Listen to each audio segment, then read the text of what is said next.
We hear a lot of perspectives on the Mankind podcast. Inclusion of a guest is not an endorsement of their views, and the opinions expressed here do not always represent the mission or values of the Mankind Project USA.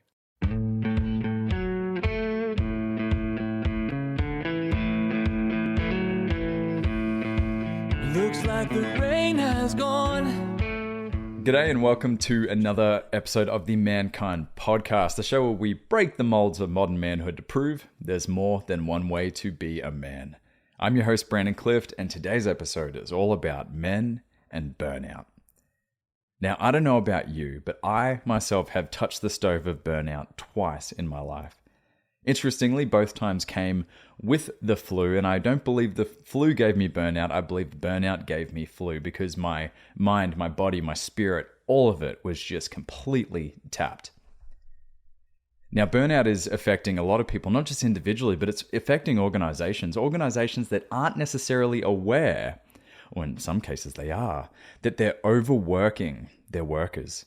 And in some cases, burnout comes from disengagement. Employees or workers that aren't clear on the vision, aren't clear on the mission. Their work doesn't seem meaningful. It doesn't seem like they're working towards something that is going to save the day for someone else. No, the work just seems meaningless, and so they themselves begin to burn out. To help us frame this conversation, we have burnout and men's coach Jim Young joining us, who he himself has touched the stove of burnout over his 25 years in the corporate world. Many of those 10 exactly as a senior executive in the tech space. So this is a guy who has not only himself experienced burnout, but witnessed it around him. And through his experience and through his coaching, he's been able to identify the various symptoms where he can see men begin to burn out. Now, this interview is really interesting because we don't just talk about burnout as a whole, but we talk about why men specifically experience burnout at such a large scale. The scripts that we were told at a young age that men have to provide, men have to do, men have to bring home the bacon. These scripts have caused many men to overwork themselves. And in Japan, the working culture in Japan, they are known to have the unhealthiest culture of work where many men can't find any path outside of just having to work through their challenges. And unfortunately, that results in a lot of men taking their lives. So whether you've experienced burnout yourself or have someone around you who is just nose to the grindstone, just working on fumes, just those trying to squeeze every last little bit of productivity out of themselves, this episode is for you. And so I hope that this interview gives you a lot of insights as well as the tools to be able to adjust your behaviors or help adjust the behaviors of those around you so that we as men, or those of us listening that don't identify as male, can enjoy our work, can enjoy our lives, and not sacrifice the things that are important to us just for the sake of work. Enjoy this episode with Jim Young.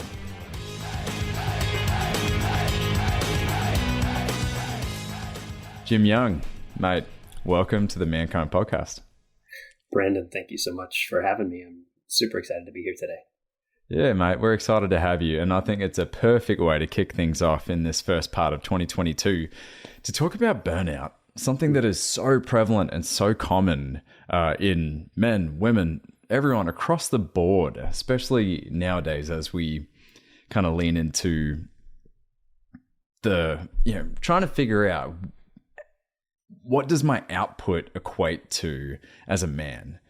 A lot of the common narratives and scripts growing up have been that, men are doers. Men have to kind of bring in that warrior energy. They have to provide and protect with a, main emphasis on the provide part. Mm-hmm. So I'm really keen to hear your insights into this.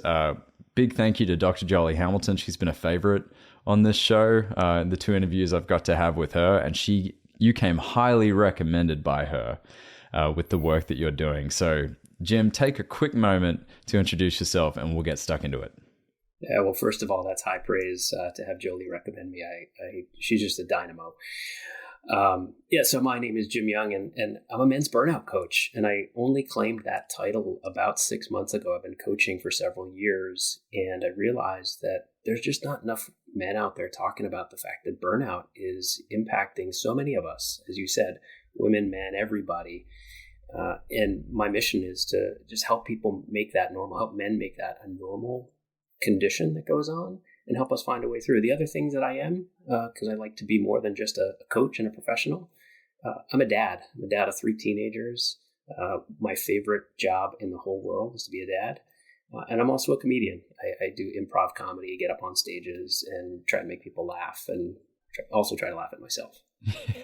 See, when you said I'm a dad of 3 teenagers, and then you followed up with my favorite, I was waiting for you to go, my favorite teenager is actually... They know who they are. They know who they are. Yeah. They know the pecking order.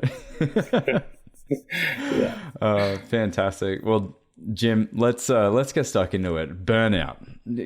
Tell us, what is burnout for those that have been fortunate enough to say not to have experienced it? Yeah. The classic definition that's been around since the early 70s talks about exhaustion, and it's typically considered emotional exhaustion, or that's what the common understanding of it is. I like to think of it as emotional, physical, and mental exhaustion, and certainly my experience at burnout had all 3 of those components. There's also depersonalization or cynicism. We'll get into that a little bit more in a minute, but that's when we disconnect from other people, from relationships. We start to become callous, kind of who gives a shit anymore type of attitude. And then a sense of inefficacy, which is a big fancy word for you're not getting shit done anymore. You don't feel like you can get things done the way you used to. You've lost your mojo. I think both of those first 2 sort of contribute to the, man, I can't get anything done because I'm exhausted and I'm cynical. It's so interesting you say that just, I can't get shit done anymore. You know, that's such a common thing I've experienced in my men's groups when I've sat with men, including myself, that have just been kind of just stuck on a rock or between a rock and a hard place. And they're just going, man, I don't know how to get out of this situation. I got myself into this situation by doing, let's just say, like I'm doing what I'm supposed to. I'm a man. I've been told what I have to do. I have to get up and go to work, clock in 9 to 5, whatever that is for the individual. But then I often hear the men just say, I've just got to fucking do it. I just got to do it. I just got to do it. I just got to do something. I've just got to, and that doing piece keeps coming up. And why do you think that is? Why do you think that men are so often just thinking that it's doing that's going to get them out of whatever situation that they're in? You touched on it earlier. It's those archetypes, those roles that we've been handed for generations.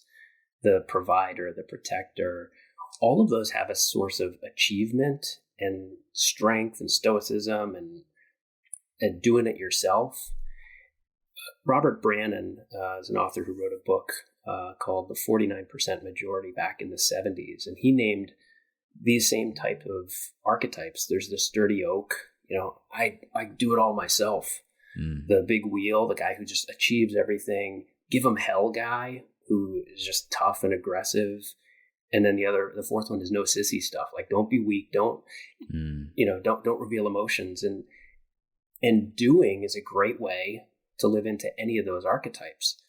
Stepping into being, how am I going to be? Like, that means I got to feel that I'm sad or frustrated or scared, things that aren't manly, right? Yeah. I mean, that's the social narrative. Yeah. And the being piece for me, I go, well, it means I have to stop then. Yeah. Right. So what you mean? I've got to pump the brakes. It's not productive. Exactly. So, how am I going to get ahead if I stop and check in with how I feel instead of hitting my to-do list? Yeah, I hear that. So what are the common symptoms you find with your clients and the people that you're working with? Like, 2 parts. What are the things that people are noticing as the symptoms before it's kind of diagnosed that there's burnout at play? And what are the symptoms that are at play that we often don't see while it's happening?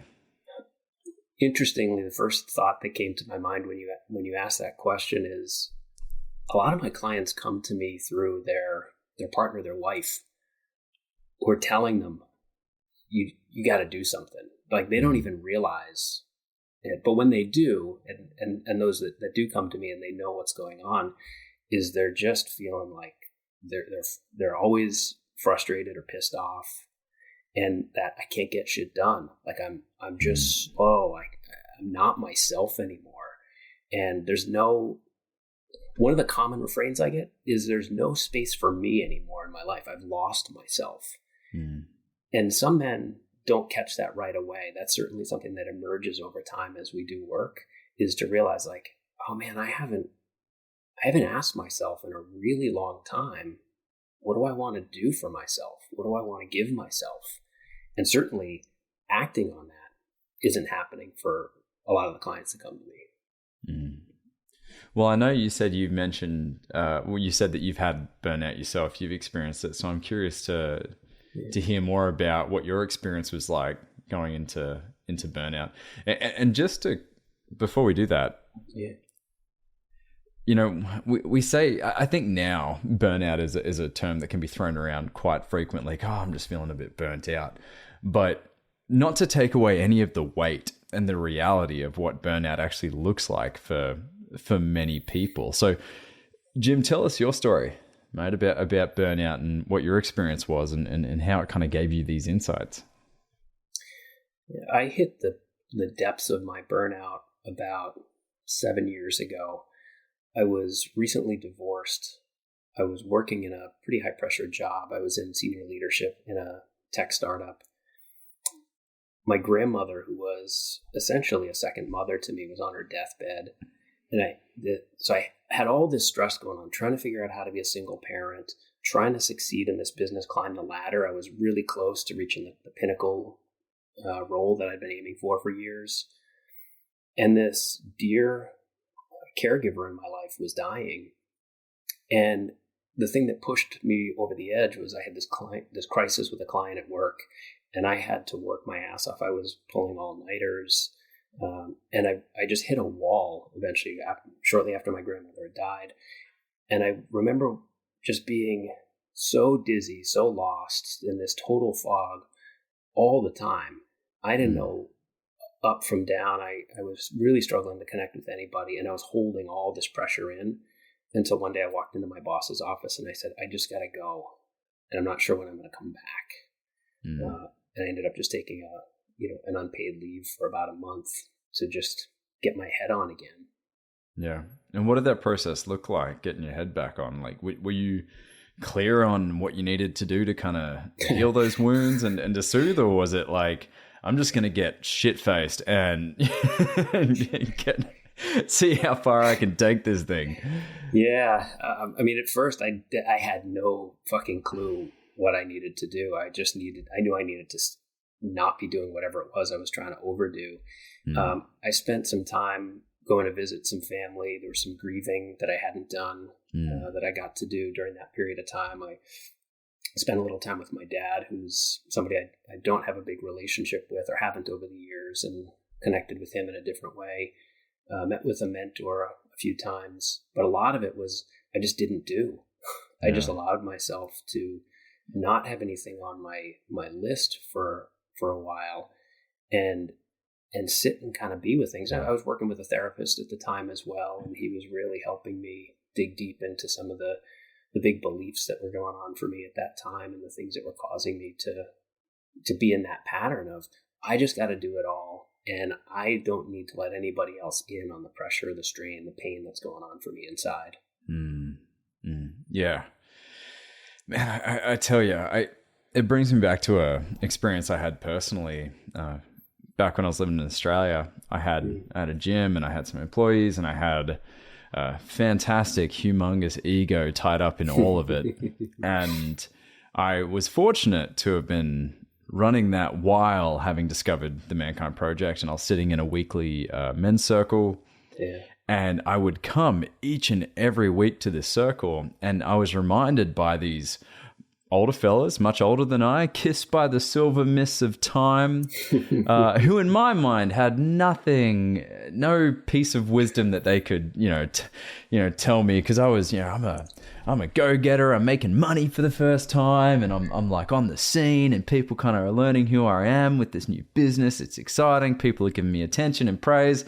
But I would still turn up to men's group each week just going, oh, man, yeah, no, things are great. Things are good. Yeah, no complaints, but I'm so tired. And after a couple of weeks, the men in the group started to really dig deeper. Why are you tired, Brandon? Well, I open the bloody doors of the gym at 4:50 in the morning and I close them at 9 p.m. at night. It's got to have something to do with that at least. And they're going, no, what is it? Yeah, they just kept digging and kept digging. And they were holding my feet to the fire. And and some of them would give something practical, like maybe take a nap during the day and things like that. But no, I could never nap. Any extra moment was a moment to promote, to create some marketing collateral, like anything I could do to just keep this thing moving. And the narrative I was having in bed at night was, have I done enough? Have I met my expectations? And the answer was always no. Until eventually, moving towards where is the question that came up for me. Like, keep it moving. What was the goal? Couldn't have told you. More was the goal. That's all it was more.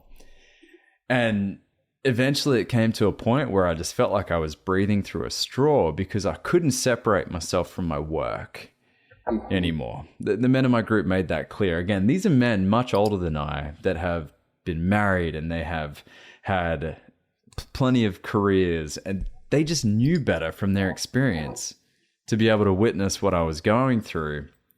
But it still wasn't enough. I had to go to a bloody Tony Robbins event in Sydney, and it was the last thing I needed to do. And I'm in the middle of, I don't know how many thousand people jumping up and down, and I pass out clean, face first, boom, straight on the concrete. I wake up in a space blanket, and I end up getting pneumonia right then as well.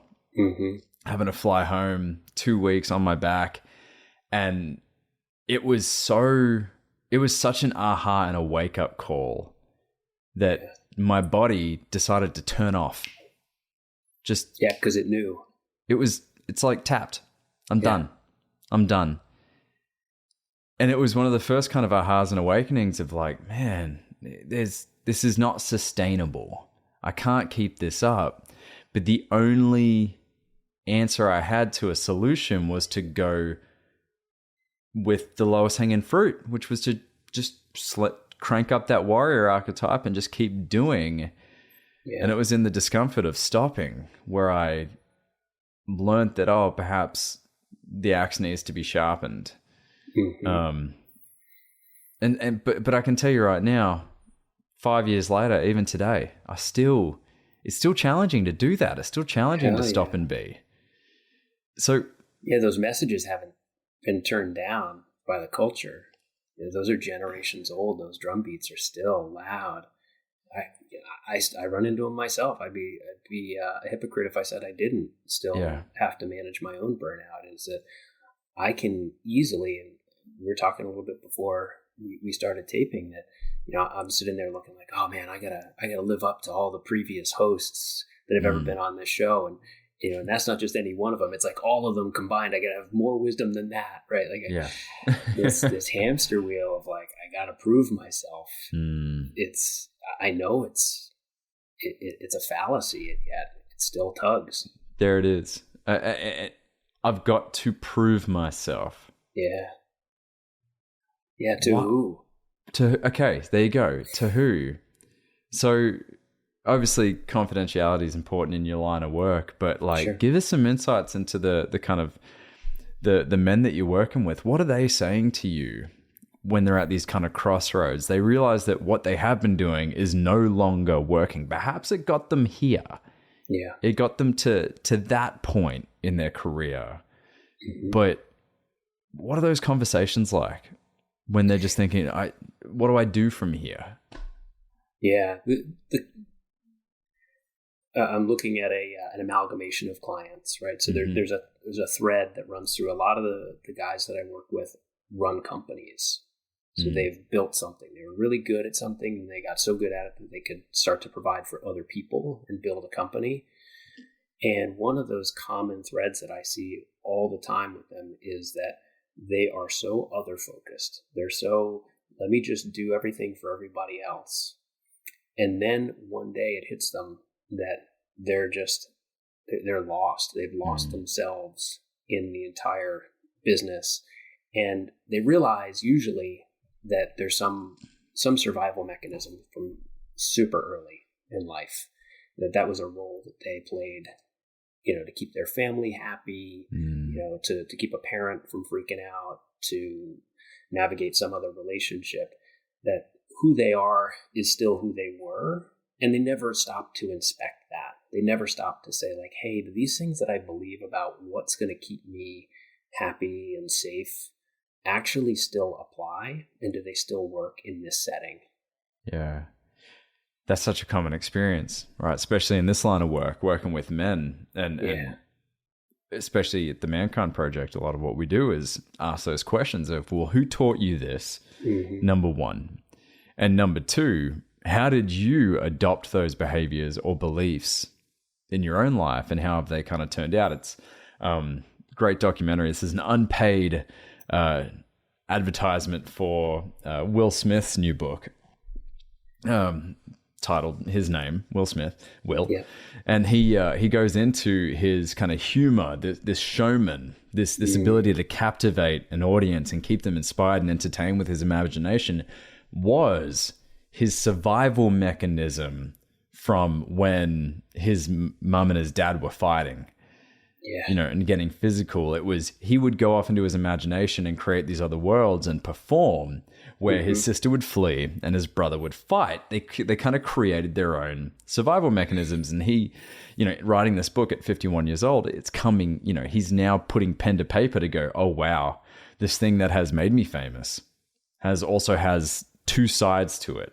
This is how I run. This is how I hide. It makes me think about Robin Williams, never being able to turn it off. Yep. Turn off that performer, the clown, the showman. So these, it's his magician, but it's his magician. Pulled to one of the poles, right? Bingo. So if it's these kind of inherent skill sets that we've created from a young age that kind of keep us going, and we have this greater cultural narrative of what the expectation is of men, especially in the workplace, which is they just have to do. It's the provide. It's the do more, be better than yesterday. But we're learning now. Have you seen people advocate for themselves in work and say, taking a mental health day? Oh my goodness. I'm so happy to keep that you mentioned that.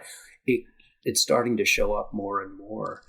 And I think of one of the places that men look to for those success stories that they want to attach to, the inspirations, the heroes, is the sporting world. And I see more so on the women's side, someone like Simone Biles, like best gymnast in the world, maybe one of the best ever, saying, I'm going to sit out the Olympics because my mental health is shit right now. Yes. Calvin Ridley is an NFL player, great receiver for the Falcons, and basically took this year off because of mental health.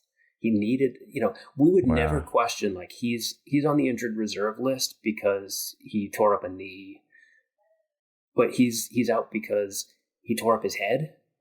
His mental health is not where it needs to be. A potentially career-ending decision with the highest stakes you'd imagine, but he chose mental health above all else, which, I mean... it's such a great model. Yeah. And that's so needed to me, is to give men the normalcy around this stuff. Like, we're human beings. We have emotions. In fact, I like to think of, we are emotional beings having a physical experience. Our emotions hit us way before any of the physical stuff even happens. Like, it's in the moment, we know it. And yet we've been told to turn it down. We've been told not to show it or feel it or express it.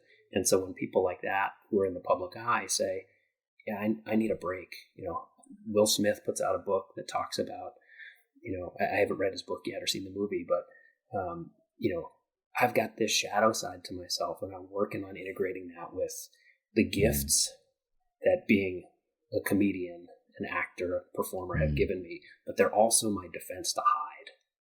Yeah. Well, I want to get some more. I want to kind of squeeze the lemon while we got you, Jim. Sure. Into the process. So you mentioned that the men that come to you that are challenged with burnout, they're generally high achievers.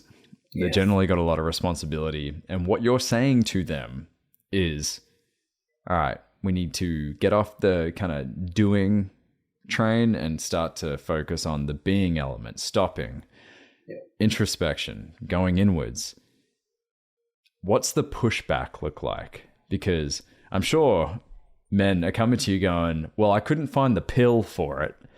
So what's the quick fix here? Yeah, that's a great insight, because it is like, all right, I want you to fix me. And people don't say that, but I definitely get the feeling of like, all right, let's do a couple sessions and I want to be better. And that's just not how it works, because we're dealing with so many years. I like to think of burnout as thousands of decisions that we made over a long period of years that got us to this place where we're stuck. So I also want to call something out. Like, in my work, I don't want to make it sound like you should stop doing. Like, there's a huge value in doing it, and we get a lot of our needs met, and we can be of service to other people by doing. So I'm always looking to move people to where's the balance between doing and being, as you described it. And to me, the being side of it, to just be a little less obtuse about that, it's like being in relationships, connecting with other people. Because often what I see is this isolated place of, I've got to do all this stuff, and so I don't have a whole lot of time because I got too many things to take care of that I'm responsible for. And if I don't do them, everything's going to break. You know, there's almost this God complex going on of like, everything's on me and I can't possibly let one thing drop. Right. Yeah. The God complex, the hero complex, you know, like that men have to put on a cape, and everyone else's well-being is their responsibility. And perhaps to that startup founder who now has 10 employees that, you know, are putting food on the table because of that company, it's still dangerous, right? To kind of use that language to go, it's my responsibility to feed these people. It's almost like you got to kind of zoom out and go, oi, nah, let's quit using that script and that narrative to change it too.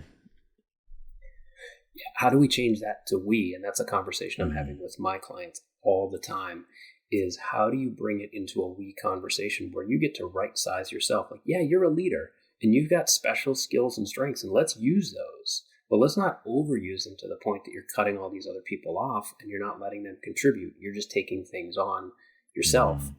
And I have one client in particular. We regularly have these coaching sessions where it's like, I know I need to do it, but I'm not sure how to have the conversation. And so we work through like, how do we keep the focus on ourselves and the things that we want to bring, but also invite other people in? How do I hold on to me, but also bring you into the picture at the same time? Okay. And, you know, the formula that I often give them is, I believe this needs, you know, I believe that I want to do this so that we can, what do you think? So we get I, we, and you into the same sentence pretty quickly. That's so important in my mind. It's so easy that when I'm challenged by something, I want to take it into a cave. I want to take it into my cave where I can figure it out on my own. So I'm not a nuisance to anyone else. I don't want my problems to be anyone else's problems.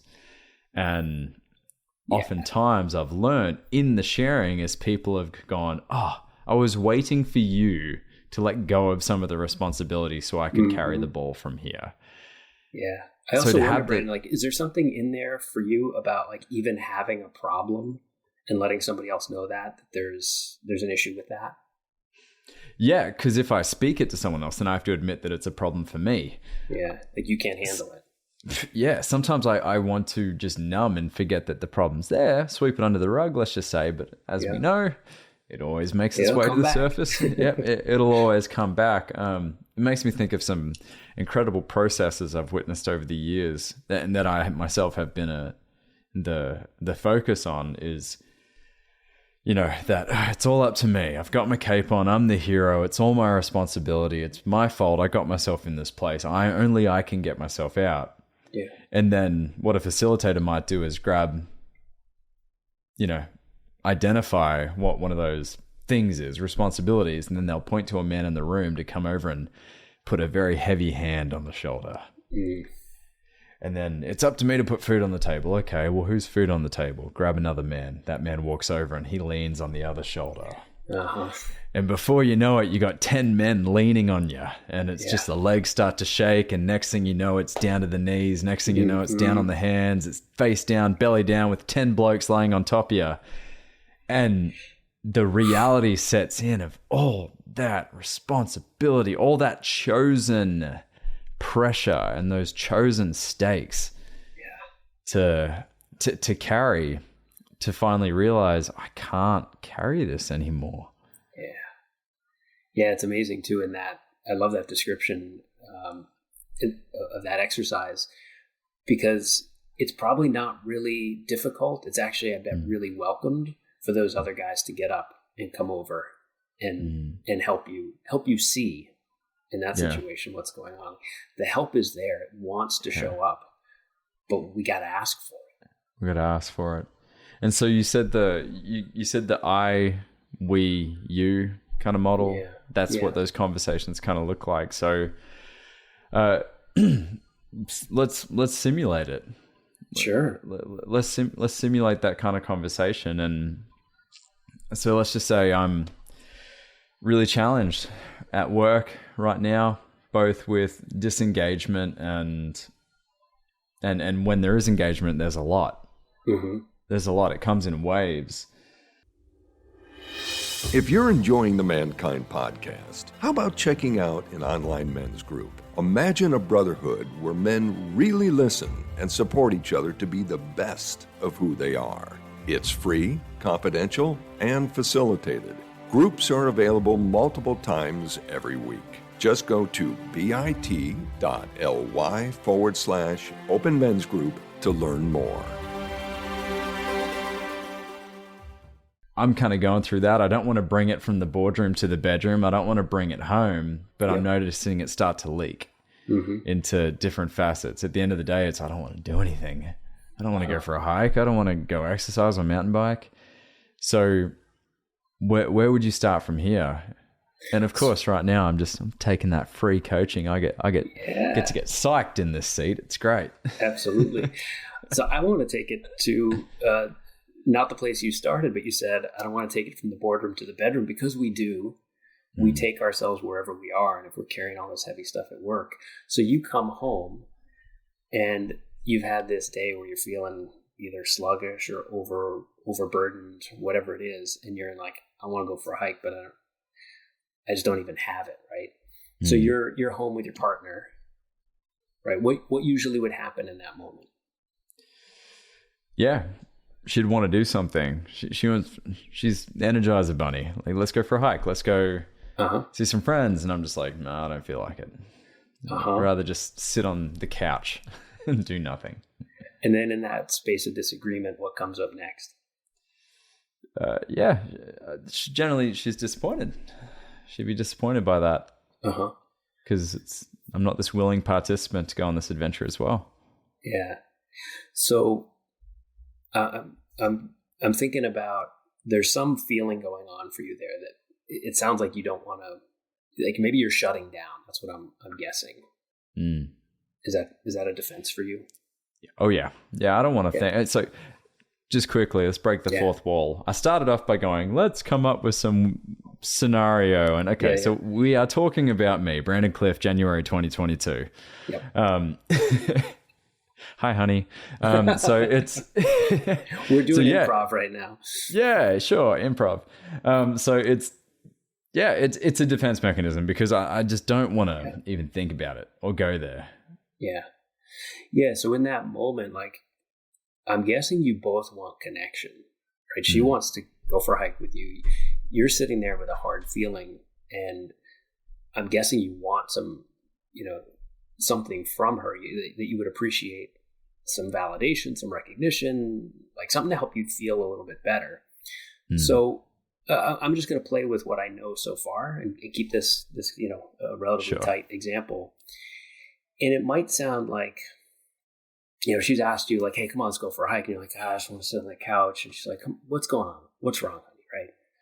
So the response might sound something like, I'm just feeling really fill in the blank about work. I'm feeling really drained by work because there's too much going on and I'm overdoing it. And I know that we are at our best when I can leave that behind and we can get out and enjoy our time together. So I'm wondering if you can help me just listen to what's going on. Something like that. Yeah, and just get and that it's chance a vulnerable move. Yeah. I like that because you share the want.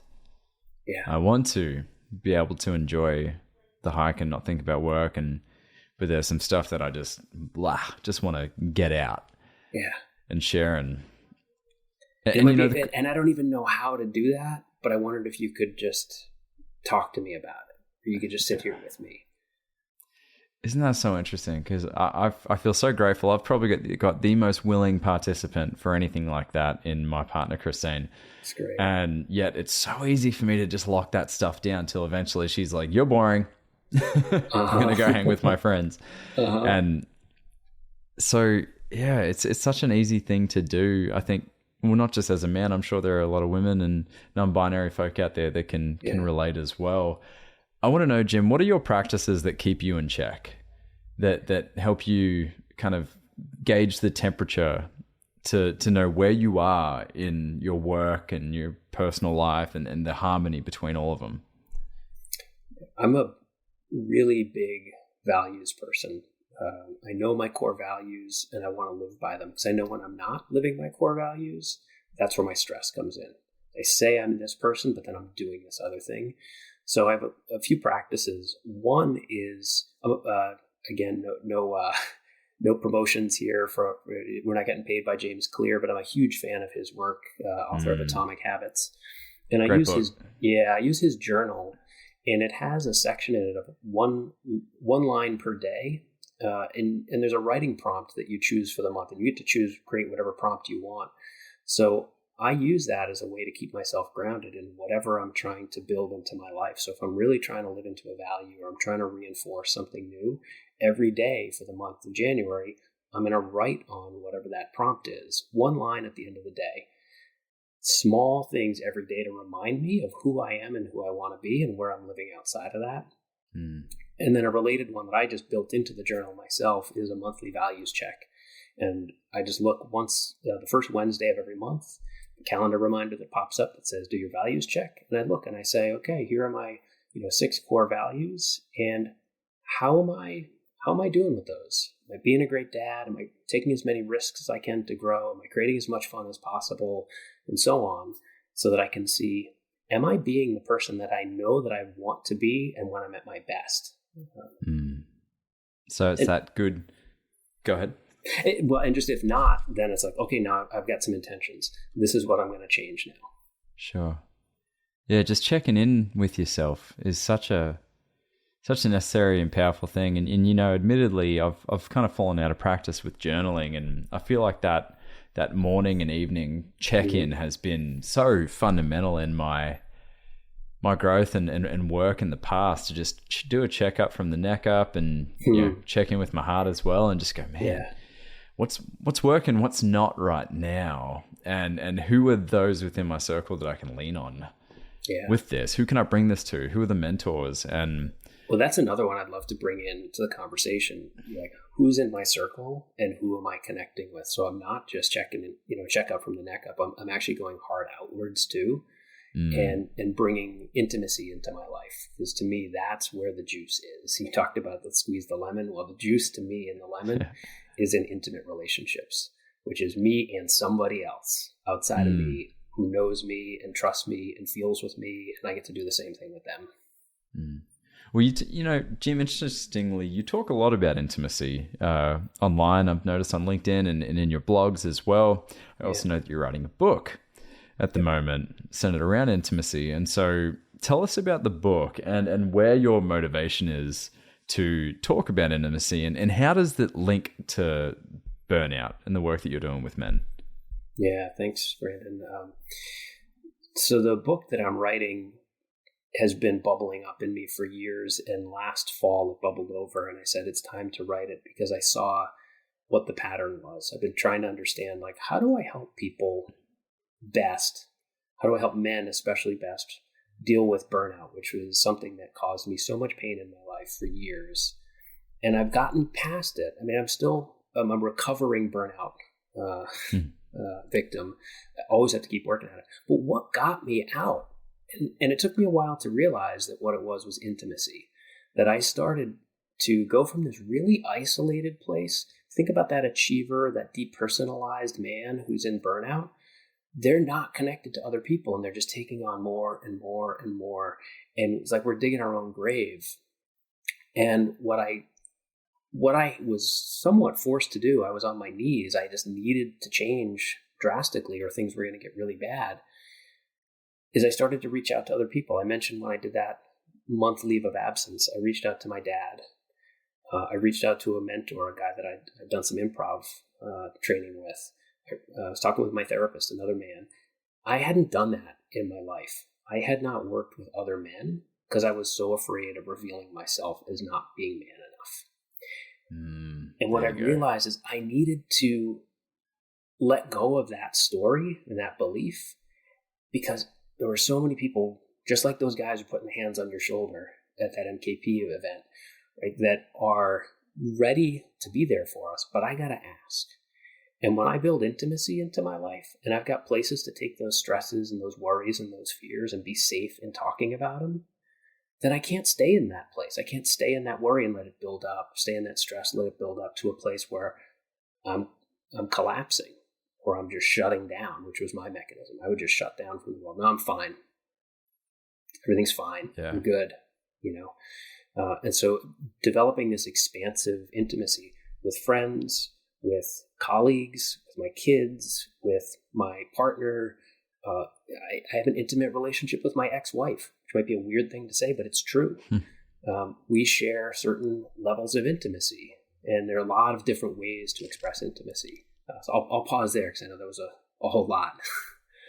Yeah, for sure. I mean, it takes me back to my conversation with Terry Real. We went into intimacy and understanding that it starts with the self. It's having a clean relationship with the person in the mirror, and knowing that we can have intimate relationships outside of physical relationships with others. And you're spot on, Jim. It takes a tribe, and sometimes it takes a long time to come out of the cave. And I know every man's process is their own process for that, to admit those feelings. And you said it yourself, you just say you were fine because you didn't want to admit that you weren't man enough to say that you had a problem. Gosh, we've got to get rid of that.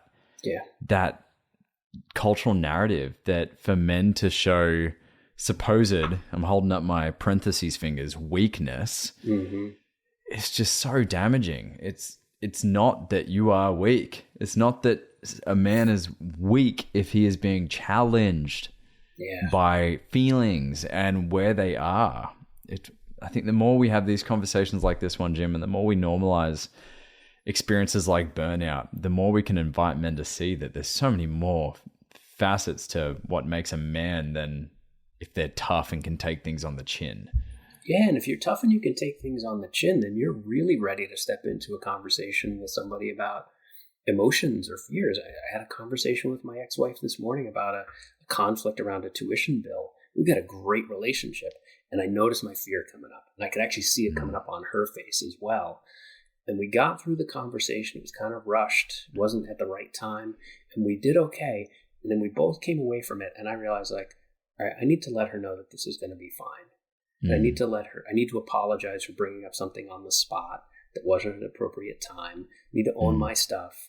But I also I didn't have to do it to her, but I had to do it for myself. I had to recognize my old fears that were coming up. Because in those fears, when I see her get that expression on her face, especially around money, I'm just going to shut down and I'm going to say, fine, I'll just pay the bill myself. Don't worry about it. I'm good. When I'm not. And I was able to show up for myself, and I was able to show up for her, which means we could show up for our kid and not create this fucked up tension that's going on. There you go. There's a deeper and a greater why for the two of you to move through that. Yeah. And kind of realize what's more important. So what are some starting steps, Jim? Say there's someone listening right now that is just feeling just the mud up to the knees, just trudging, trying to get through each day and feeling that exhaustion, what are the starting steps you would say to help nudge them in the right direction? Yeah, that first starting step is to notice. Like, take stock of, how am I actually feeling? And if I feel like I'm trudging through mud up to my knees, did I choose that? And if it's feeling like it's too much, and it's been feeling like it's been too much for a long time, which is usually the case or often the case, who can you talk to? Who can you just say that to? You don't need to get fixed. Just expressing it to somebody else and not being alone with it, there's no need to suffer in silence. And it doesn't mean that you need to go see a therapist or hire a coach or join a men's group like MKP or something else. Although all of those are fantastic resources and they may be on your path, but it starts with just opening your mouth. First, I would say, open your heart to what's actually going on inside you. Be honest with that. And then say, I'm gonna share it with somebody. Maybe it's a spouse, maybe it's a brother, maybe it's your best friend, but just don't be alone with it. Yeah. Beautiful, Jim. Beautiful words. That which gets hidden never gets healed. And love that.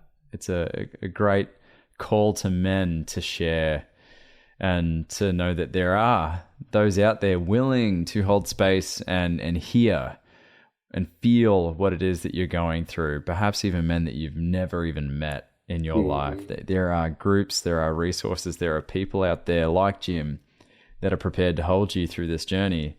You just got to be prepared and willing to be held and to drop the guard and drop the armor and change tack on the whole doing. It's the ultimate. I think it's the ultimate tough guy move to do that.